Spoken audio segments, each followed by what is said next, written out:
So we're getting back here to the crabs and to the folks on the boats. Doing a placement here with the Legends product. This is Super Lemon Haze. And we got a little bit of the Blazed in this one. This is Blaze, Simply Blaze, Forbidden Farms. This is the G Glue. And these are some bulk products here that I enjoy. The Blazed is a little bit lower end product, but it's a good price. And the Legends are always quality product. I've given my spiel about them already, so you can check that out in the other videos. In the prequel stuff, I think I showed them with the scouts when the human scouts went out and first found their way across the plateau. But now our humans are up in the above the desert here, or at least these guys are, Lee and John, his friend John. And remember, they've recently consumed these things. Lee has just consumed this substance that's putting him in contact with his twin eel, and likewise John has consumed this stuff that's making him more sensitive to language and everything.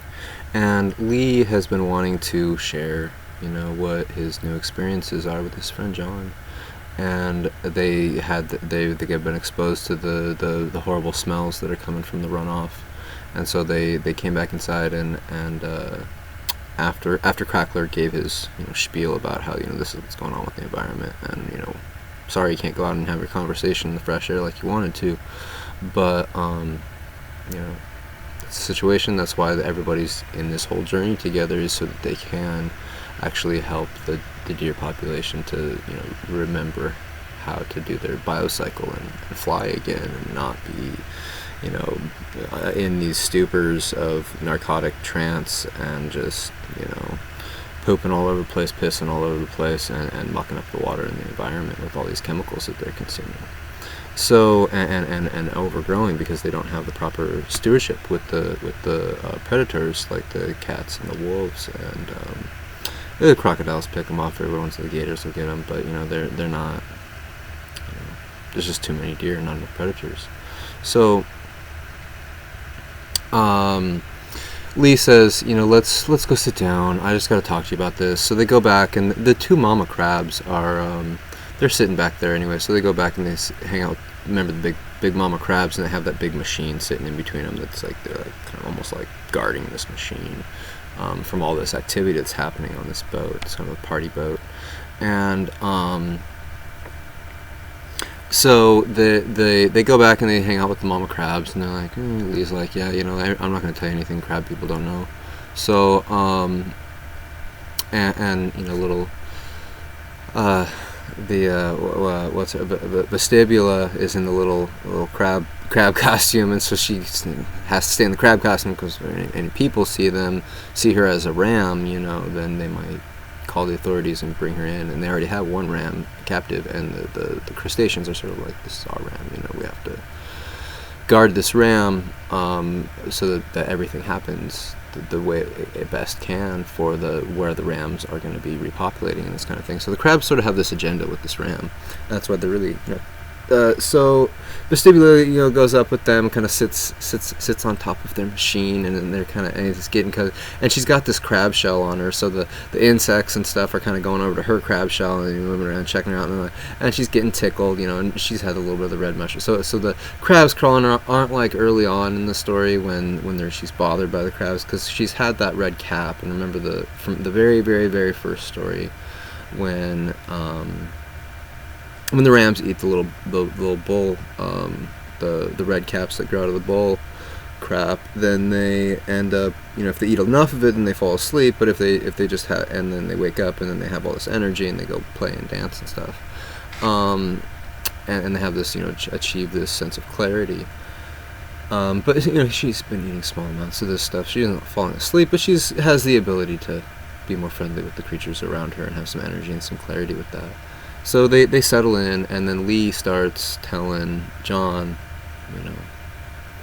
what he's learning, and he's kind of has this disconcerted feeling, when he's telling he's telling John, he's like, my mom might have been right about this, because I'm I'm getting concerned. So first I'm going to tell you the details, but then, I got to kind of let you know why I'm not feeling the best about my decision to get doppelganger, And basically it says, I've been in contact with my twin Lee, who's taken up by these Northerners in their spaceship at the end of the, or at the beginning of the story, but it really happens at the end of the last one. And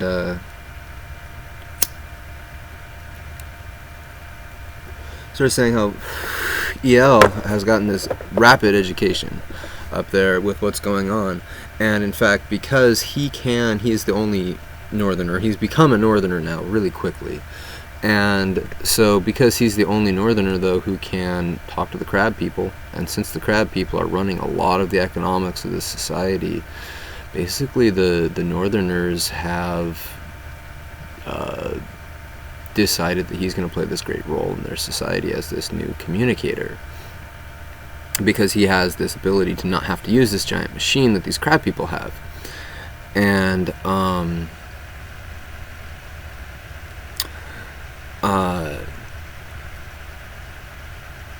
there really isn't the most efficient anyways, and they still haven't gotten entirely working yet, is what Lee is saying, is that they need Eel now because he's this integrative figure who knows the southern culture but is really gotten to know the northern culture too, and he can communicate in ways that none of the northerners can, and so they're going to basically use him as this emissary. And so Lee is spelling out how they've got this, the northerners have this plan to but the Northerners don't entirely know the whole Seagoats plan yet before they go and meet with him when they're going to have this business meeting where they're all going to meet up on the East Coast.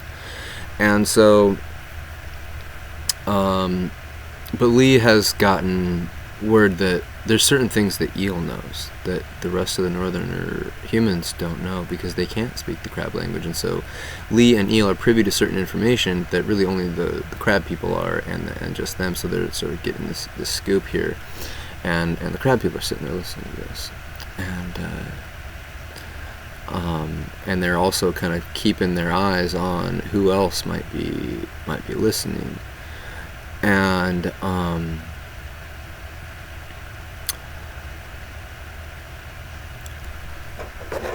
So Lee ends up explaining that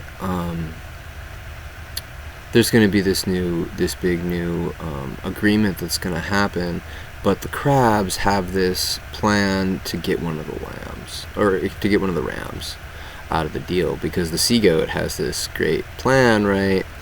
That everyone's sort of getting a hint that the Seagoat's going to initiate this age of the ram. There's going to be rams on the surface, but everyone knows that he's a stingy guy. He's going to do it really, really, really slow. And the crabs are like, they're smart now. They've been working with the scorpions and the reptilians for a while, and the insectoids, of course. They're covered in these insects, and they've got the shellfish all over them and this kind of thing. And so the crab people are sitting there listening, like, this is good. The humans are gonna work with us, and we're gonna have our thing assured, because they've got a plant. The crab people have a plant now in the human population, and it's actually their leader, who the new leader. The humans have this really rapid democratic system where they have people elected to representative democracy, where they have people elected to make decisions for them, and to elect leaders quickly and do rapid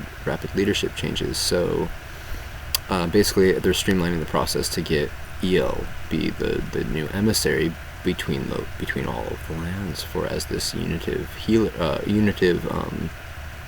leader, as a representative of the South, and a leader for the North, and the ability to communicate with those border people, right? With anyone in these coral regions that are now beyond just coral regions, because the crustaceans have kind of taken over a lot of business operations for the commerce and the technology of the various groups. and especially with the deer. And so because they're so important to the deer, the relationship with the crustaceans to the deer, because they're the ones who are supplying them with their narcotics, it's going to be really important to have this human leader be someone who can also speak the crab language naturally without having to use the machine interface that doesn't work very well. So he's getting all this stuff. He's like, this sounds like, why would, John is hearing this and is telling Lee, like, why are you upset about this? Like, you have a direct psychic connection with basically the new leader of us as humans, in the North. You're going to be, but he's like, yeah, that's the way I'd like to look at it. That's what I've been thinking about and trying to convince myself of. But what if my mom's right? What if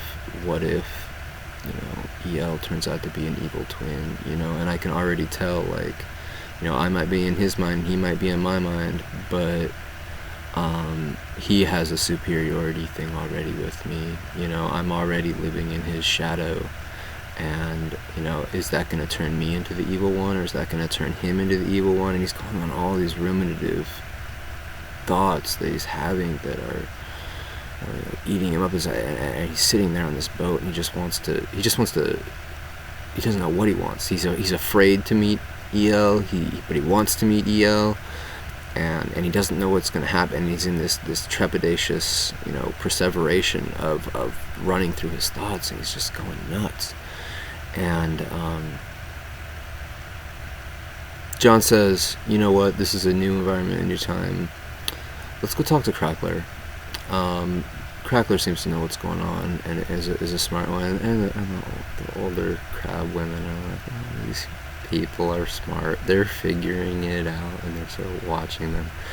They'll go get their fix. Crackler's going to help them out. So they go over and they start, and Crackler is kind of intoxicated at this point. He's playing these strange games of aim and precision, like a darts sort of game, but with three dart boards. It's a funny game that he's playing, and he's sort of intoxicated, but John's like, comes up to him and wants to maybe try to see if he can use this communication thing to get to free up Lee's headspace a little bit. And so he comes up to Crackler and says, Crackler, I'm wondering if we can get Lee some of the snake medicine that I got,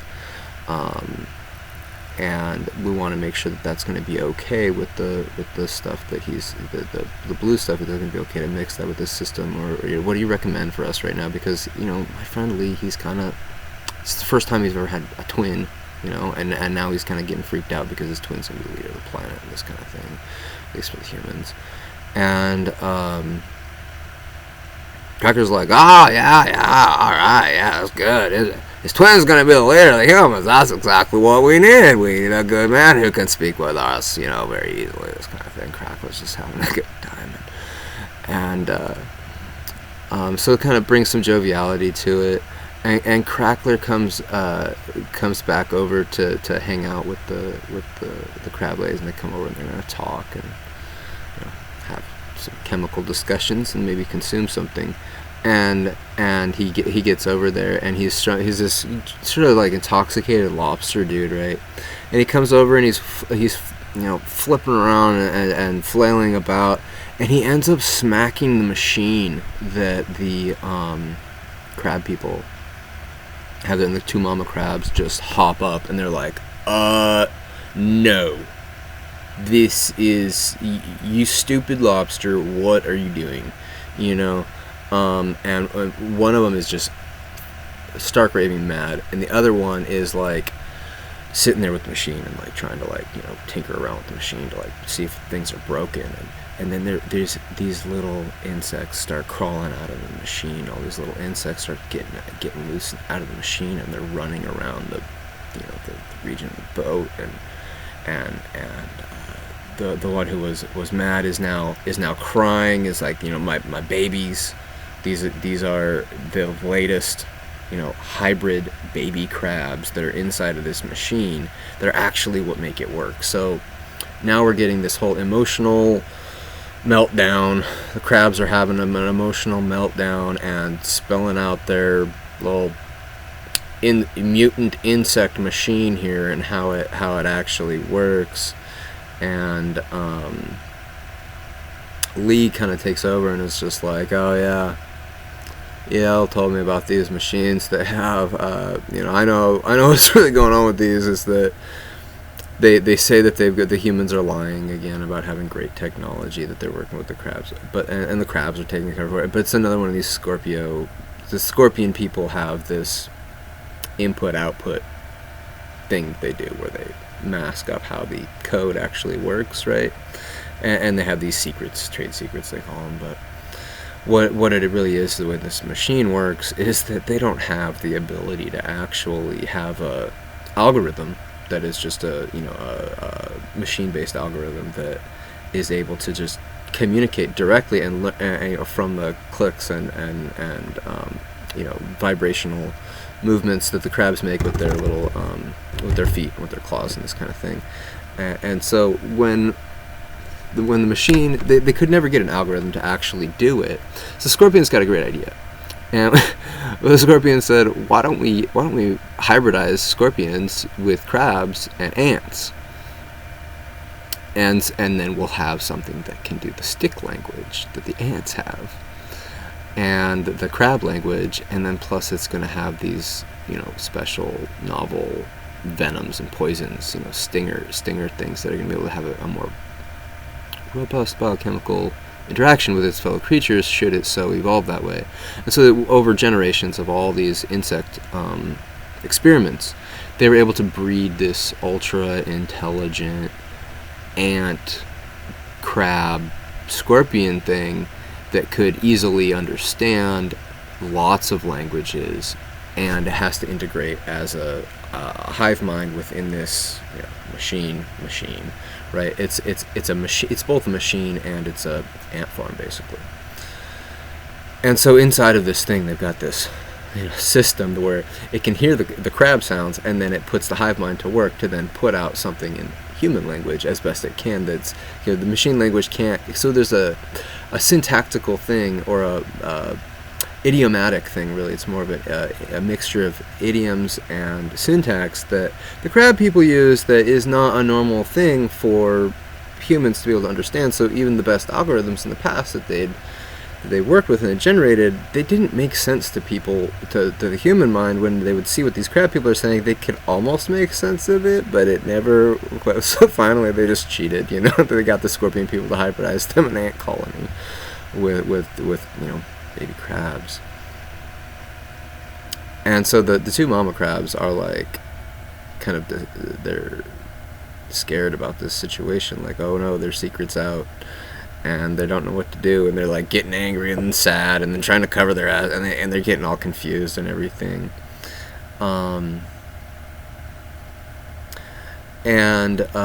Meanwhile they start stinging poor little